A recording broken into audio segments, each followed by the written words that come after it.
Și salutare tuturor, eu sunt Andrei, el este Piciu și noi suntem Andrei și Piciu. Și el mi-a luat telefon nou. Bravo lui! E super fain. Ce faci mă numele și E portocalie. Acum să-l lăsăm în pace. Ăsta cred că o să facă ceva pe acolo. Ai, și tu, ok. În fine, așa ne pare rău că nu prea am mai postat episoade pentru că nu prea am mai avut timp, am mai înregistrat un A trebuit să ne jucăm pe telefoanele noastre. Da, am mai înregistrat odată un videoclip, doar că s-a șters. Q&A-ul încă n-am putut să-l punem pentru Bă, că știți cum facem? O să facem Q&A din nou. Fără Adelin și fără prostiile lui tâmpite. Da, bă, mai puneți și voi chestii, întrebări mai multe, adică... Da, vedem noi. Oricum, o să las și acolo un comentariu găsiți pe Facebook. Să trecem la episodul de astăzi. Nebunile! Stai mă! Vom începe o serie nouă care se va numi Nebunile lui Piciu și Andrei. Și ne apucăm și de gaming! Da, eu sau el pe telefon oricum. Așa, deci să începem cu Nu avem bani ca să ne luăm laptopul. prima chestie.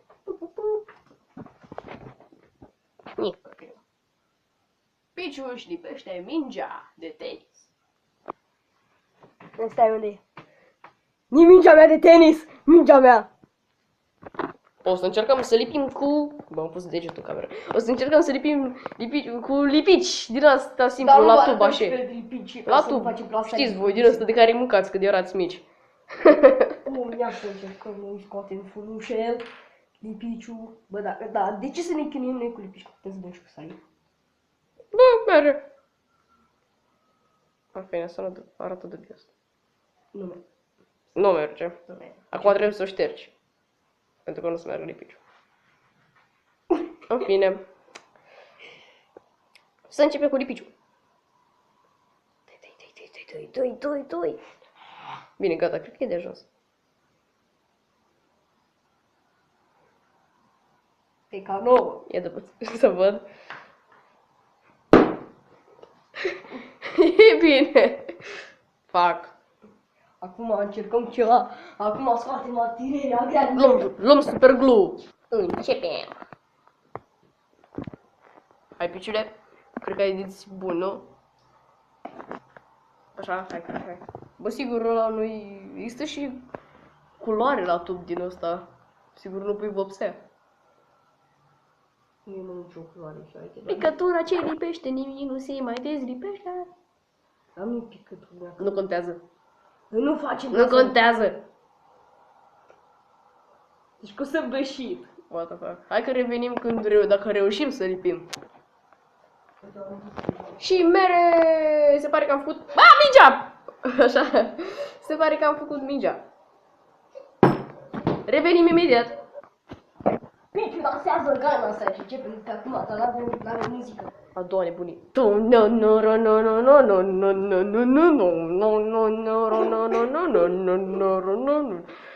Bă, ce faci, mă, poți să nu știi să dansezi. Știu și de alea.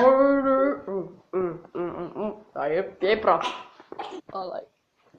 Bun, și acum a treia nebunie. Concursul de clipi.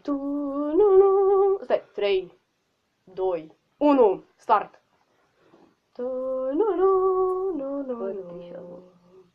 A fost melodia de start.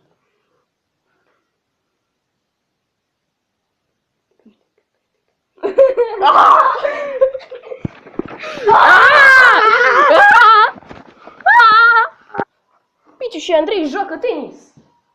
Dar fără paletă. Deci la ce ne trebuie paletă? Acum vorbești mai tare ca să se audă. Păi chiar așa.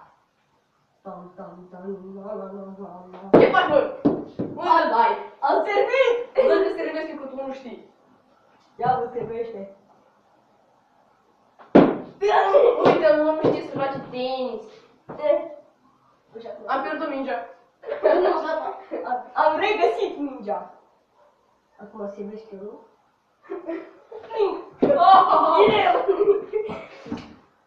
Cine mă dă să repet? Ce faci, mă? Dă să repet! Da, bine, la revedere. Așa, acum o să arunc o minge și să încercăm să o Cea de-a treia provocare, da. Ăla nu se stare. Ok, o să arunc mingea asta și mi cam frică, bă. Dă așa, mă, dată tare. Sper, mă! Ăla de produse! faci, mă? Am prins-o, bă! Nu, dar voi acum o prind eu. Unde-i, mă? Unde-i, mă? Unde-i, mă? Unde-i, mă? Am prins-o! E mingea mea! Minciuță! Minciuță, să nu te duci sub frigider! Minciuță! Am prins-o! Dă-mi-o! Au capul meu! Doi mă, mai mult pauză! Stau minciuță! Poate n-o să mă duce! Bun, și acesta este și cel de-al 5-lea episod. Nu uitați, eu sunt Pici, ăsta e Andrei, nu ne confundați. Și prima dată, ăsta e primul episod din Nebunile lui Pici și Andrei. Da, vom mai continua seria, ne vom gândi ce să mai facem. Poate că azi o să postăm 2 videoclipuri. Deci, ne vedem data viitoare. Sau 3, poate 3, că mai pun și eu. Ne vedem data viitoare. În fine, ce mai contează? Pup, pup.